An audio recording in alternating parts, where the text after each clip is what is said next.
Hi, Master Cindy Key here, and today we're going to talk about wrist release. When somebody grabs your wrist, there's things that you can do to make it work better for you.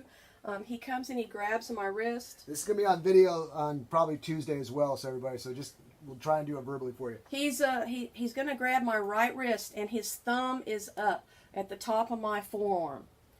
That's where you want it to be. If you turn your hand and then try to pull, it brings his long fingers over your forearm and he has a better grip. You want to always line your thumb. It's like hitchhiking. I call my kids, get the hitchhike hand position ready, and then I just bend my arm. Now you want to step back with the opposite leg, so if he's grabbing your right arm, which that's what Matt's doing now, he's grabbing my right wrist, then I'm going to step back, and that sets my hips up to help with that motion. Also, when you're pulling back, don't pull straight up, because I've seen people hit themselves in the face when they first start. So you want to go to your left shoulder. If they have your left arm, left wrist, you pull to the left shoulder.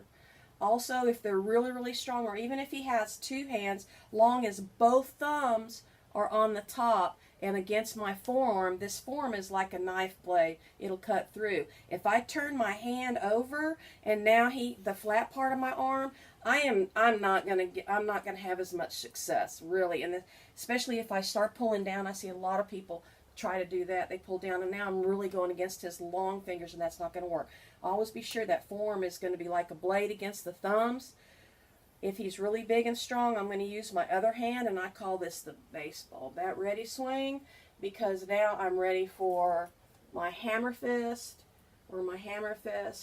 or an elbow and a punch.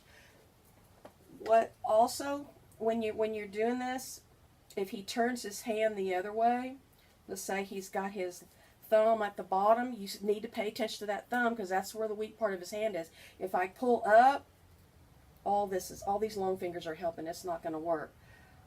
When they have the thumb on the bottom, I always use a palm at the top so that I can choose where his hand is going to go. If I just come down, then he can come back up where he wants to be, but I don't want him to be where he wants to be. I want him to be where I want him to be, and I want to find a way out. So again, I'm going to pull, but I'm going to sweep his arm to my left so that I can take off to the right. So I'm going to pull down, and I'm going to sweep him here. I also have a punch here. I can knee him before I go around, and then I go to my opening.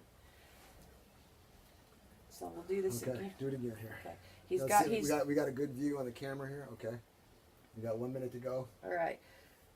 I'm going to pull down and sweep. That turns him. I have a punch. I can punch him in the kidneys. I can stomp on his heel right here, which will break his ankle. And then I go on my way. And you'll get to see how she puts me through misery with this video on probably Tuesday. Miss Key, tell them how to get a hold of you and what they can do. Okay, I have a Christmas special for $99 for 2 months. If you guys want to do that for your kids or for yourself, I'd be glad to have you. My number is 254-721-2775, and be safe and be blessed. There you go. Keep your powder dry, too. Thank you, Miss Key. Appreciate you.